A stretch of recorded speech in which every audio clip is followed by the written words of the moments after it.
On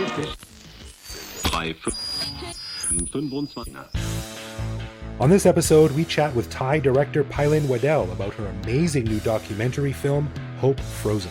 So if you're a fan of Thai documentaries or just compelling stories told well, you'll love this episode of the Bangkok Podcast.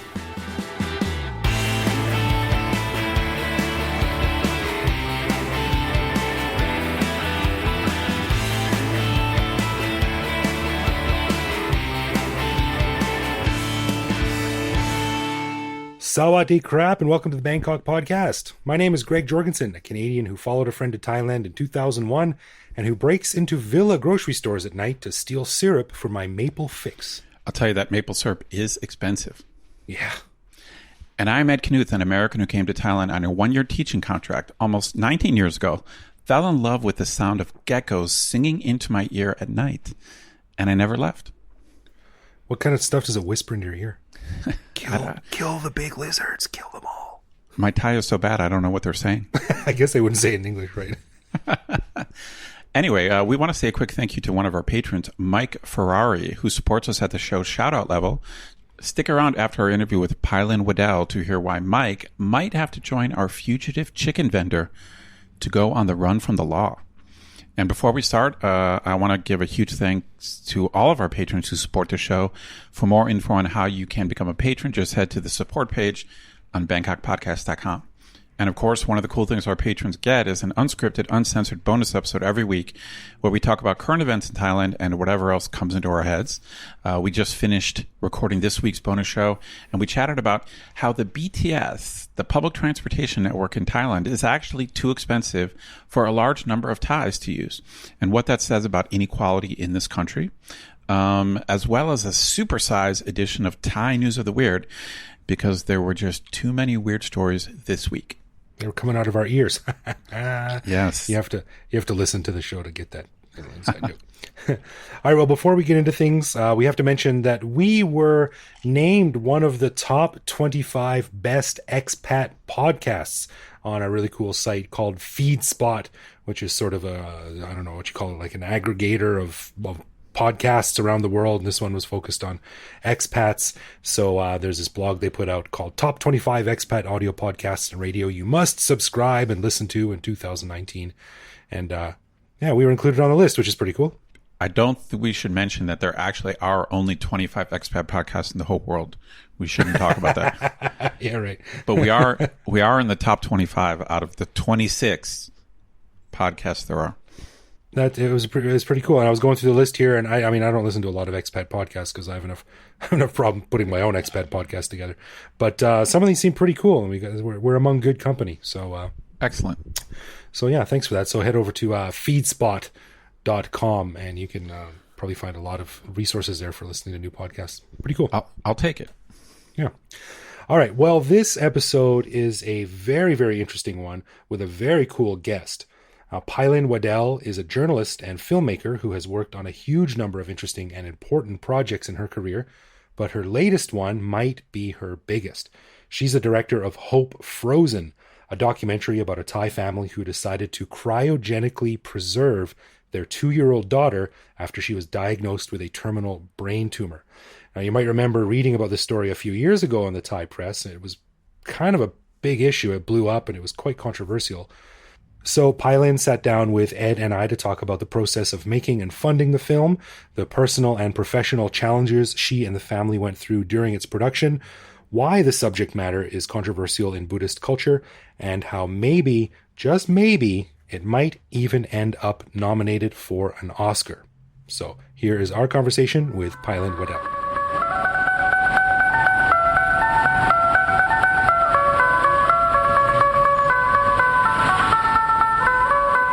All right, well, we're super psyched to have a really cool Thai journalist and filmmaker here, documentary and filmmaker. I've known her for quite a number of years, although we don't ever seem to hang out. But it is always a pleasure to sit down and talk to her. So Pailin Wedel, welcome to the Bangkok Podcast. Hello, Bangkok Podcast. Now, the reason why we wanted to get you on the show right now is because you recently directed an award-winning documentary that is really, really fascinating. It has a really interesting, heartbreaking, contemporary topic, and it's based on a Thai family. So I'm going to butcher it if I talk about it anymore. So can you tell us a little bit about this film, Hope Frozen, and how it came to be? Sure. Yeah. So the documentary is about a Thai family, as you said, and it's about this Thai family that's a very scientific family. Both parents have PhDs in scientific fields, and their 2-year-old daughter died of brain cancer. And they decided to cryo-preserve her at a facility in Arizona in the United States. And she became the youngest person in the world to be cryopreserved. But really, a lot of the film actually deals with, how we deal with grief in the age where technology is changing so quickly, and faith in technology, faith in religion, how that's redefining what we think death is, what we think life is. So it's a little bit more philosophical than kind of the headline of the story. I just want to clarify. So cryopreserved means cryogenically frozen. Yeah, so cryogenics is usually referred to the freezing of organs for medical purposes, for transplants and things like that. And that is very much an accepted science. Cryonics, it goes beyond that in that it's a field where you freeze someone's brain or body in the hopes that that person can be revived again in the future in some way, shape, or form. It's a lot less accepted by the general scientific community, and a lot of debate goes on about whether that school of thought or that type of science is ever going to work. Right, because it's not been proven yet. It's still a theory, if I'm not mistaken. That's right. So where we are at the moment is there are scientists who are using other ways to prove that there are ways to preserve the brain so that the structure of the brain of the synapses, and where a lot of credible people think our memories and our personalities live in the structures of our brain. They call it the connectome. So right now there's kind of a bit of it still needs to be tested, like whether we can even preserve the connectome, and whether the methods that we're using now are preserving the people who have been preserved. But there are other methods, and a scientist we do feature in the documentary, that have been able to very successfully preserve the connectome. Now, whether or not memories and our personalities actually are in those structures, that's yet another step that you have to prove. So at the very moment, the theory that our memories and personality lives in those structures is widely accepted, but not completely proven, outright proven. There's been little experiments here and there with mice. And the fact that structures can be preserved in a different way has been proven. So we're at a very early stage. No one's been revived. So let's get that clear. No one's been revived. We're at the very early stages of proving that we can even preserve these things. So I know you have a background in journalism and also filmmaking, but I feel like there must be an interesting story of how you came upon this situation. I'm just curious how that happened, or how you heard about it, or how you got the idea for the movie. Yeah, so I actually have a degree in biology, but really how I came upon the story is total chance. Patrick Wynn, who's been on the podcast, and my husband, and a journalist as well, we started noticing this family story going kind of viral on Thai television. The most popular Thai morning talk shows are inviting them as guests. And this idea started fascinating him. And he wanted to go interview them. And his Thai is amazing, but he thought maybe he needed a little bit of help in case there were any scientific terms. So he asked me to come along. I happened to be free. So, he dragged me along to this interview that we thought would be, 15, 20 minutes, but we stayed for hours because, the family was just very eloquent about explaining their philosophy on life. And they were very deeply knowledgeable about how cryonics works. They weren't somebody who was fooled or exploited, by the industry, which is the impression you might have going into this. And they just kind of live their entire family life based on logic and science. Their teenage son is kind of a genius, and he's really into. He's doing his own experiments with cells and stuff at Jazeera University. Wow. By the age of 15. So this family was really special, and I thought they had a lot to say, and all these themes. I just became obsessed with them. I remember hearing about it when it first broke too, and it fascinated me as well. One from a scientific standpoint, from a Thai cultural standpoint, and from the standpoint of a parent too, because one of the things I always say that one of the biggest surprises about me becoming a parent was how much of an absolute softie it has turned me into. Like I'm now very affected by these kinds of things, especially when they involve young kids. And this is it really got to me. And for the longest time, I was thinking, God, I wonder if these people would come on the podcast. It would be, then I eventually decided it would be really inappropriate for me to try and approach them. I'm too rough around the edges. I don't speak Thai well enough. The podcast is, it's not like it's an international hit or anything like that. So I decided it would just be not the right format or forum for it. But speaking to you, I hope that I wanted to gain a little bit of insight into it. Yeah, I think that's a really good point, that it is a difficult watch for a lot of parents. Every time I pitch the story, when I was trying to get funding over the years, I'd show the trailer, and I'd always get parents, usually mothers, coming up to me afterwards going, gosh, I couldn't deal with it. I don't know what I would do, is what they would say. And some of them say, I don't know if I could watch your film. And the film is a lot more than just sadness. So let's be clear about that. It does have a narrative to it, and has light moments. They are their family like any other family, and they have other kids, and there are jokes made, and, there are very funny moments as well. So it's really not just this kind of super heavy all the time kind of film. Otherwise, no one would watch it. It's pretty incredible that they just welcomed you, because you had to approach them with the idea, and they welcomed you. Yeah, so we went for a news story, and after I came home, I kind of thought, this is more than just a news story. Maybe I could, I do work for National Geographic, I do work for other outlets, and I thought maybe they would want something like this, kind of science-y with a personal angle, maybe a 10-minute film, maybe a 5-minute film. And it just started snowballing. Other themes kept coming into play, and other things happened in their life, and the narrative progressed, and they were still open to me coming and filming them all the time. And then I started thinking feature length. But, it's a difficult process. Like you said, it took 4 years. 2 of it was just trying to trying to find funding for it. I pitched the film. I applied to probably 14 funding bodies. I got none of them. And then was finalist for about 7 different pitch forums. These are kind of like pitches that you'd go at film festivals or markets in 5 different countries. And I would be a finalist at all of these. And then I basically ended up winning just one, and then finally a second one. And that's what funded the majority of the film. Wow. So it really was a completely uncertain, nerve-wracking, risky process that, I never thought it would be this difficult, but it really was touch and go for a long time.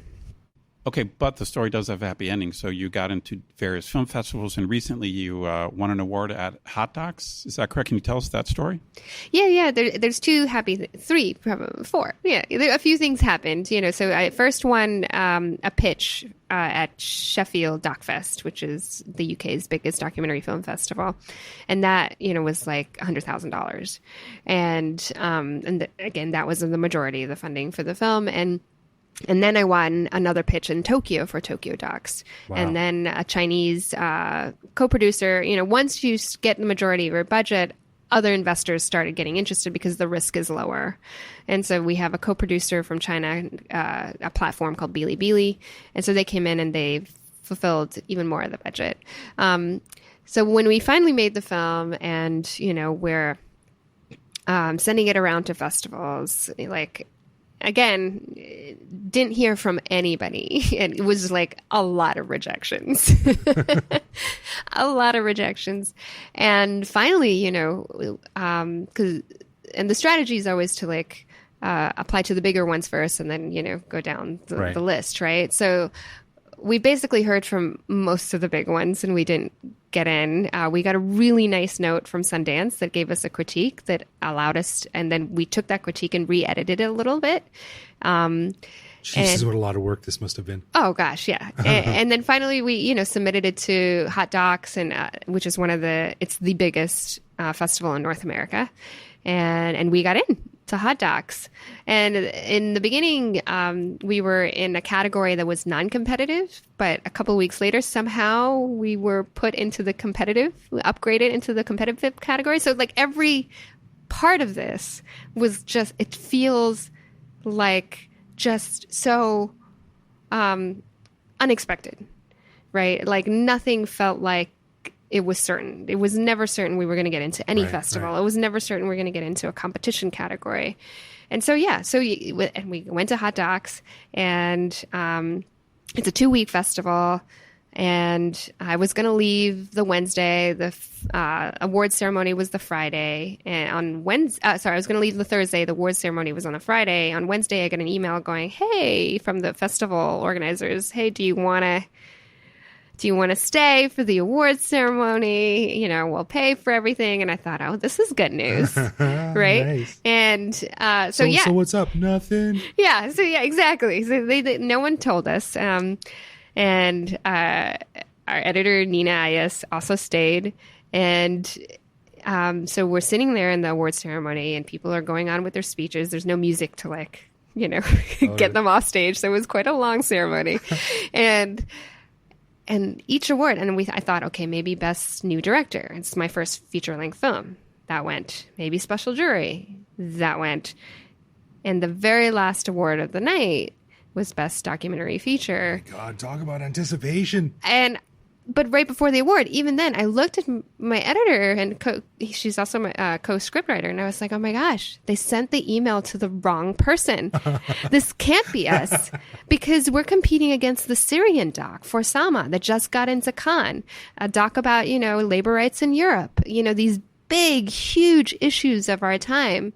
And our little doc about one little family in Thailand, like, we really thought, like, there's no chance. And then they called us up, and I was so excited that, when we were taking pictures, I dropped the glass award. Oh, jeez.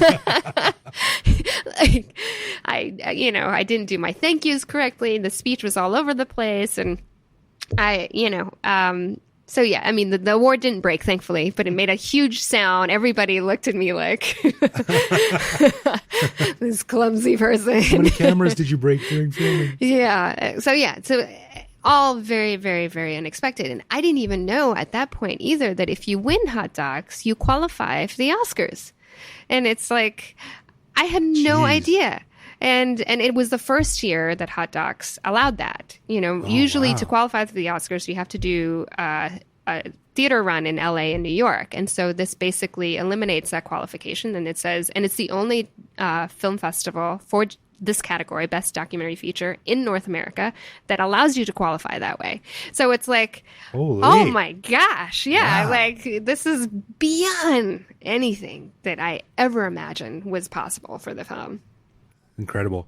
One aspect of this I wanted to touch on too was that, from what I understand, a lot of the controversy surrounding this film, at least here in Thailand, is with the concept of cryo-preservation and how that fits in or doesn't fit in with Buddhist beliefs. Can you talk a little bit about that? Sure, yeah. So the family endured a lot of criticism. Basically, their story was in a cryonics internal publication, and I think Vice's motherboard got wind of it or was reading the newsletter from the company they used, and wrote a whole article and interviewed the family, and that went viral. And then the Thai media picked it up later. And when the Thai media picked it up, you can imagine what the headlines are, frozen baby.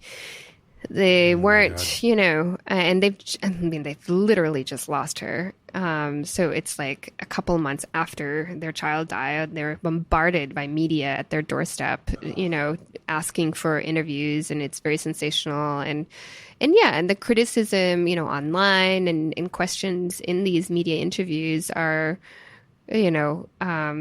are you trapping her soul from being reincarnated?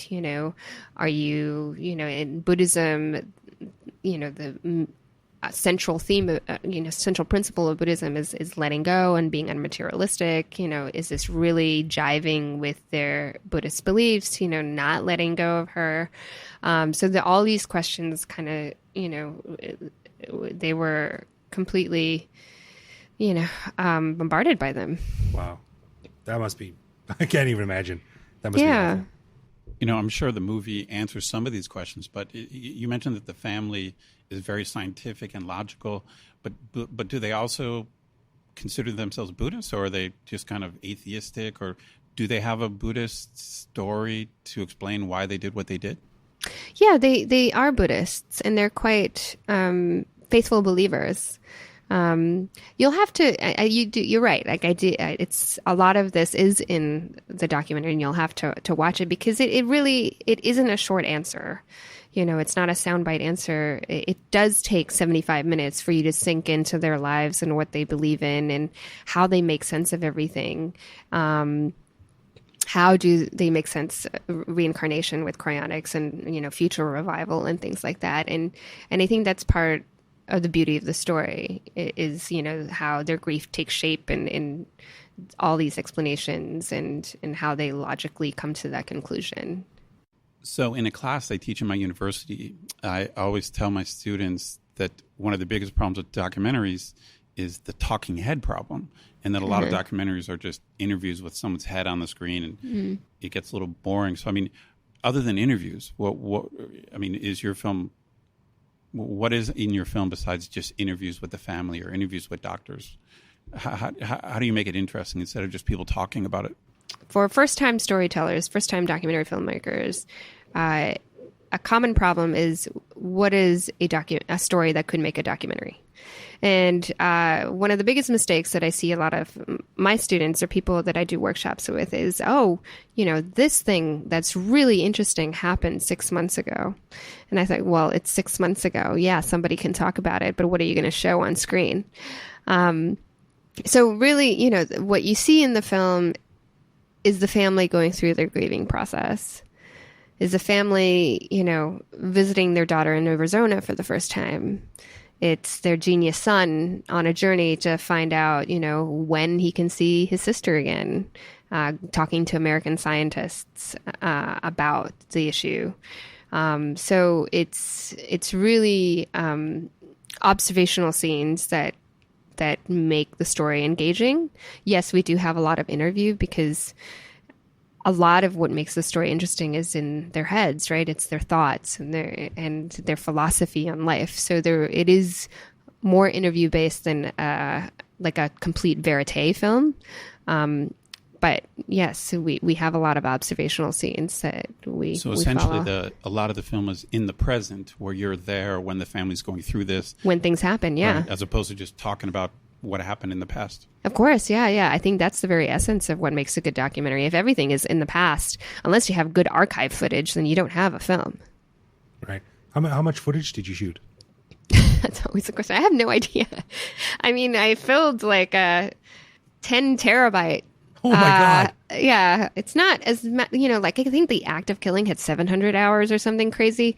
I might be completely lying. You might want to check the facts on that one. But, he filmed over 7 years. I filmed over 2.5 years. Wow. And, but it's not like I'm with the family every day.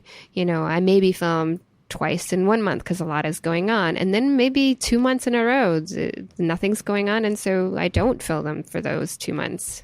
What was the family's reaction to the hot docs win and the publicity that's followed in the release of the film? I think they're, at this point, they're just happy for me.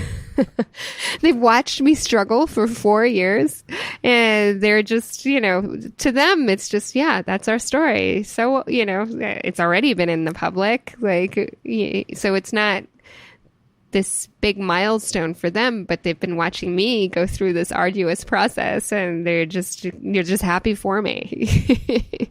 They shared it on their Facebook page, so it's really nice to have, them understand the process and be proud of the final product. I'm curious, when you pitched the idea, or in that process of getting funding, do you actually have a feature-length script? Considering that a lot of the movie is supposed to be captured live, you wouldn't necessarily know what's going to happen. So this is, I think, this kind of chicken and egg problem with documentaries. So you are you giving them an abstract? What are you giving them in terms of your pitch? Yeah, I can tell you're an academic using the word abstract. Check out the big brain on Ed. But we call it the treatment. So to pitch, I had a 3.5-minute trailer, which is, footage that I've shot over the 2 years that I've shot with him. And then you also have to have a treatment. So that's not exactly a script. And to be honest, there's still no script, not like a written script. We basically scripted it through the editing process. And by script, I mean nothing that we're writing down for people to say. I mean, like the order of which the footage comes in, how we're telling the story, the narrative. And what you are pitching is a narrative and what you were hoping to get, or what you see is getting. So, I knew the family was going to go visit their daughter. I knew the son was on this kind of, journey himself to answer a few questions. So but you're right. You can follow somebody for a long time and not have these plot points that give it the narrative that would engage audiences. And in fact, for a long time, I had the very problem that a lot of beginner documentary filmmakers had, which is, I met the family after their daughter passed away. So a lot of it and a lot of these things they were talking about are in the past, the controversy with their decision, their philosophy and things like that. So what moves the story forward? The story forward is, I think, their son, Matrix, who is a very cool teenager and very, very smart. And he became kind of the leading character in the second half of the story, leading the story forward. And that was a surprise to me, because when I met him, he was 13 and he spoke English, but very, not as fluent as he is now. And between 13 and by the time I finished filming at 16, he had started going to international school, and within a year he was completely fluent in English. And I started interviewing him in English because it's a little less formal, and he was able to express his emotions a little more freely. Because I'm older, and in Thai, he has to be quite deferential. And so he became this vibrant, smart person on camera. You basically watch him grow up through this documentary, and it's a kind of a coming of age story of him. And so did I predict that when I pitched it the first time? No. But the last time I pitched it, when they finally got funding, yeah, I started. And I think that's why it suddenly became a feature that everyone can imagine in their heads, is that, suddenly it's about, the real story is about this teenager. It's not about the daughter. So I'm sure you've been waiting for this question, but when or where can we actually watch this great film? Yeah, I get that question a lot. I think, one of the frustrations of, talking about your documentary for people is where can they see it? So it's doing the festival rounds right now. It's a year-long process. It was just at Hot Docs. It was, and it was at the Bangkok ASEAN Festival here in Bangkok. It'll go to other places that I can't mention yet because we haven't publicly, they haven't had press conferences about it yet. But ultimately, you can follow our Facebook group, Hope Frozen Doc, and you can see, if there's a festival near you, you can watch it. If we end up having a license deal with a platform or a TV channel or anything like that, we also would announce it there. So, but all that's kind of up in the air at the moment. We're negotiating with a bunch of people, and we don't know where it'll all land, but hopefully in the next few months we'll have more news. Cool. All right, and also on hopefrozen.com. That's right. Hopefrozen.com, you can see more information about the film. But really, the news about where you can see it is on the Facebook group. The website's not updated very much. All right. Well, Pailin Wedel, thank you for coming on the show. That was really interesting, and I am so looking forward to seeing this. I got to be honest, I'm not sure I can make it through because I'm kind of a super softy now. So this is an intense subject, and I've been hearing so many great things about it. So congratulations on the Hot Docs win. And I'm very much looking forward to the day where I can introduce you as my Oscar-winning friend, Pailin Wedel. Ooh, there's a few steps before that. Just to be clear, it's Oscar qualified, but I still have to get shortlisted, then nominated, then, and then I can walk the red carpet. So we all got to start somewhere. Well, congratulations on everything. And what's coming up for you?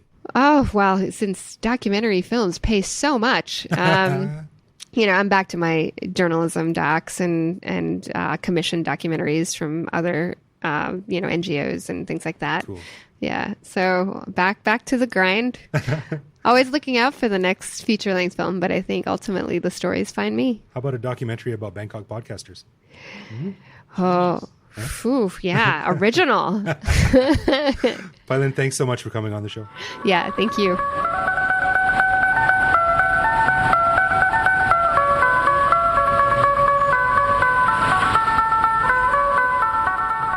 Well, I got to say this. The first thing I want to say about talking to Pailin is I think she's the easiest interview I've ever been involved in because she's just an interesting person. Yeah, super cool, super smart, and really a pleasure to talk to. And I know she's busy, especially with all the, taking home bagfuls of awards and stuff like that. But it was a really great conversation. Yeah, you don't have to try to pull anything out of her. You don't have to prod her or point her in any direction. She's just had an interesting life, made a lot of cool documentaries, and of course this story about this documentary is incredible. So it's great just to just let her go and hear what she's got to say. Totally. I can't wait to see it, and we wish her all the future success. So it's going to be really cool seeing where this film goes. We should also mention that a further 10 or 12 minutes of our interview with Pailin was released as a mini bonus just for our patrons. In that discussion, we got into the finer details of story structure and creating a narrative in documentary film, as well as the geeky technical details on how her and her team shot, edited, and scored the final film. So that was really interesting to hear. And that's, like I said, only available for our patrons. So if you want extra stuff like that, head over to our website and learn how to become a patron. For sure. All right, let's get into some love, loathe, or live with, where one of us surprises the other with a particular aspect of living in Bangkok, which we then discuss and decide if it's something that we love about living here, loathe about living here, or have come to just accept it as part of the crazy makeup of this city we call Bangkok. And this week, man, it is your turn. All right, Greg, I have a feeling that you're going to have a strong opinion about this. Okay. So I got 3 words for you. All right. Okay. Thai soap operas. Oh, jeez. Well, this is apropos because last week's episode was about the Thai soap opera star who started a riot. That's right.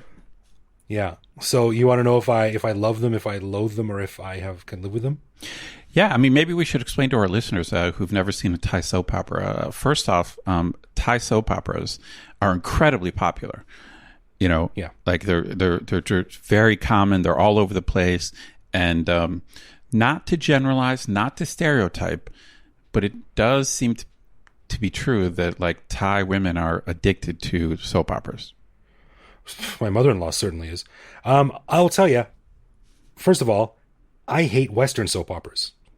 Okay, well that's a good lead-in. The other thing I was going to say about Thai soap operas, and you can correct me if you disagree, but I don't think you will. The production value tends to be pretty poor. In other words, when you watch a Thai soap opera, you feel like you're watching something that someone shot on a handy cam from the 90s.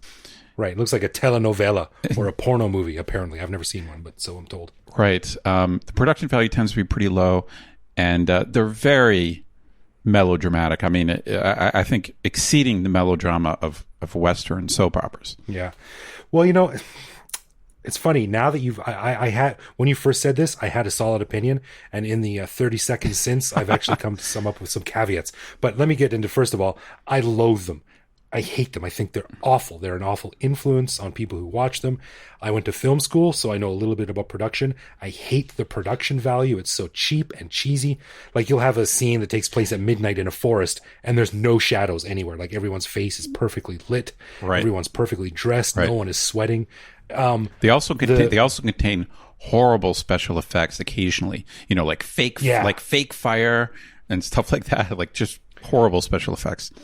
And they're awful. I remember a few years ago, there was a controversy because on some soap, like, some guy was in the middle of raping a girl and he stopped in mid-rape and looked into her eyes, and then she looked into his, and they like fell in love or something like that. Like, they've got the stupidest, most offensively outdated stereotypes and cultural tropes. And there's always like the maid with the heart of gold and the rich woman who slaps her mother, and just long stares. The camera's like dun dun dun, and then they look into the camera for way longer than anyone. It's just so dumb. But the caveats that I've come up with, you try putting out a TV show where they come out like once a day every week. Like, you can't come out with original Oscar-worthy content. Are you saying that Thai soap operas are like the Bangkok podcast? Like, we just have to make shit up. We just have to keep putting out a new podcast. Hey man, if we put out a podcast every day, I'm sure most of them would suck. So I kind of see that, but I just don't find much redeeming value in them at all. It's not like you're going to be surprised by some crazy plot twist because, this woman's evil. I thought she was good. We haven't seen that before.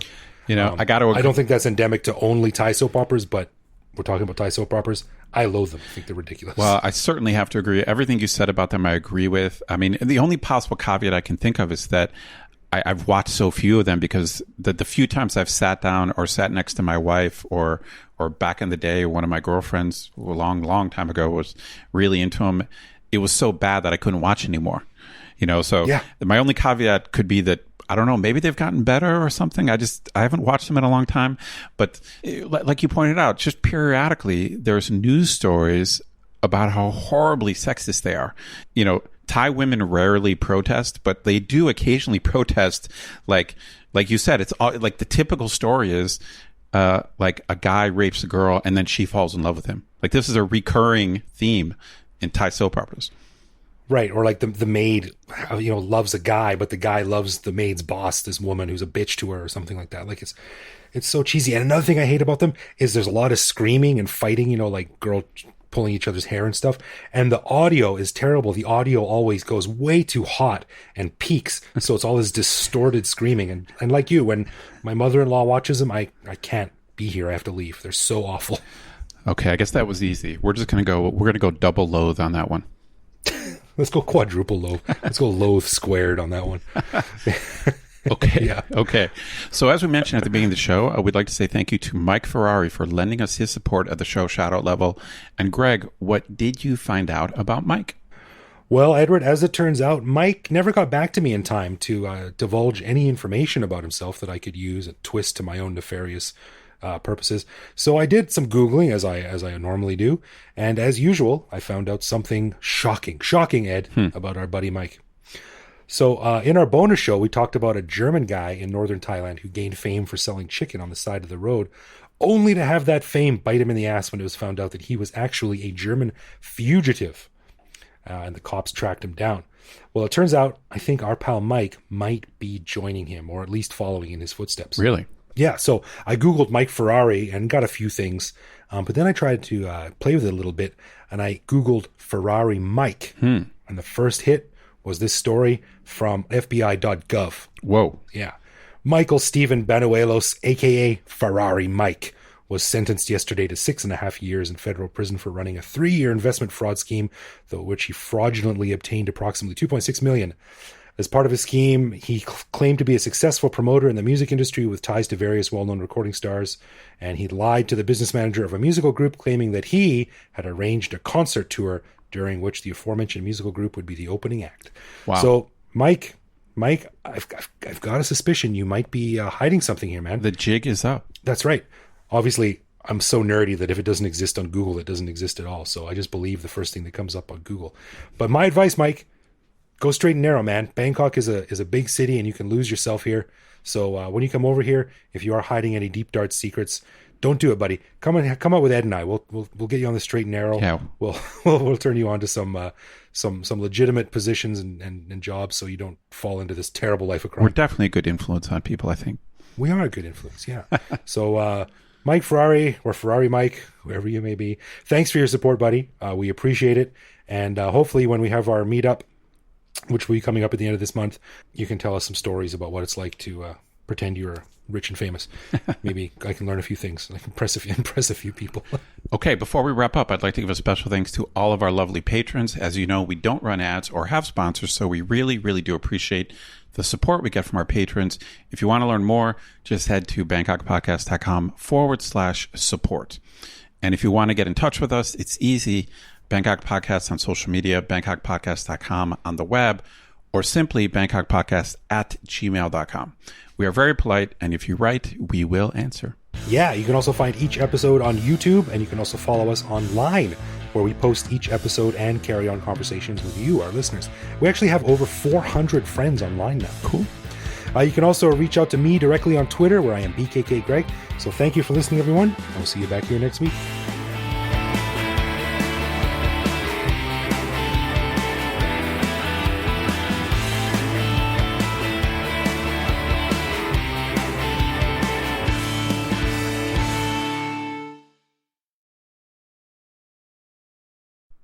A 1, 2, 3 o'clock, 4 o'clock rock. You got a good voice for that song. Thanks, man. You know, that's generally considered the very first rock and roll song. Well, I have a lot to say about that because I teach this history of American music class, and it's I would. Is there any class you don't teach? Every conversation. Well, actually, you know, I teach prehistoric bone structures. But anyway, that's a whole nother conversation. Next week in medieval dentistry, we're going to be covering. Next week in nervous system disorders of spiders.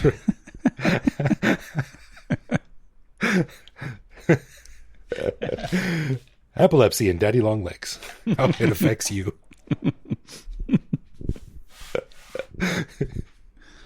And the moons of Saturn.